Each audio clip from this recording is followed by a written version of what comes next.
অপরাধ আপনার, আপনি কেন বাইক কিনছেন? আপনি কথা বলবেন না, আপনি বাইক কেন কিনছেন? বাংলাদেশে যত পাম্প আছে না ভাই, সবগুলোর বাথরুম যাতে মিছিল মেরে ভাঙ্গা লাগে, তখন আগামুতা বন্ধ।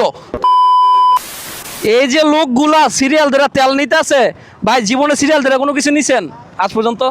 এই তেলের কষ্টে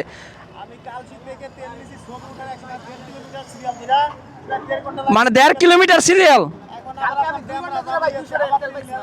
আচ্ছা, এই যে নিয়মটা করছে, এটা কি এমনি চলতে থাকবো? বাইক বেচে সাইকেল কিনতে দিব, অটো রিক্সা কিনবো আমরা ভাই, টেসলা কিনবো, টেসলা কিনবো ভাই, কিছু করার নাই। আর একটাই উপায় আছে, নেতার লগে কথা কমু, রাত্রে মিটিং করবো, নেতারে কমু বাংলাদেশে যত পাম্প আছে না ভাই, সবগুলোর বাথরুম যাতে মিছিল মেরে ভাঙ্গা লাগে, তখন আগামুতা বন্ধ। তোরা যেহেতু নেতার মতো একটা ভেজ বানাবে, নেতাই তেল দিবি না, তেল না দিয়ে কেমনে যাবি কো? এখন কথা হয়েছে ভাই, নেতারা কেউ গন্তাছে না, নেতারা কেউ মানে না। ওই বাম্বে গেছি, কই নেতারা দূরে সরাই দিছে। বাংলাদেশের নেতা মেতা কোনো সময় নাই।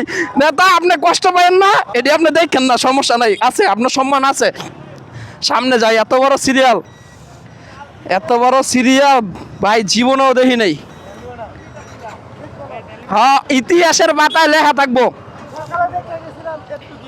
হ্যাঁ, এখন এই অবস্থায় নাকি বাইকের মধ্যে, এদিকে আয়ো, বাইকের মধ্যে যেই তেল আছে এরই বাইকটাতে বাসায় থুয়ে দেয়, রিক্সাটা চলাচল করি নাকি, কিছু করার নাই। মানে যেই দেশের নেতার দাম নাই বাবাই, আমার একটু সাইড দিয়ে দেন।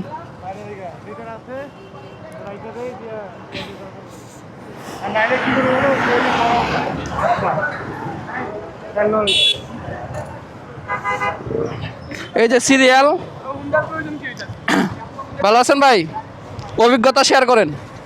অভিজ্ঞতা হচ্ছে আজকে কালসি থেকে হ্যাঁ 1 ঘন্টা 30 মিনিট দাঁড়িয়ে থেকে প্রায় 2 লিটার তেল নিলাম। 2 লিটার তেল নিছেন? যাবো ড্যামরা, যাবো পুলিশ প্লাজা, হ্যাঁ। আমার তো 2 লিটার হবে না। বাকিটা ধাক্কা নিবেন। এখন ঢাকাতে আইসা আবার এখানে সিরিয়াল দিলাম, আমার তো হ্যাঁ, অপরাধ আপনার, আপনি কেন বাইক কিনছেন? আপনি কথা বলবেন না, আপনি বাইক কেন কিনছেন? এখন বাইক কিনছি কেন? চলাফেরা তো করছি বাইক। না, আপনি তো বাইক ধাক্কা নিবেন ভাইয়ের মতন। আপনি বাইক কিনছেন কেন? এটা আপনার অপরাধ, ভুল স্বীকার করেন।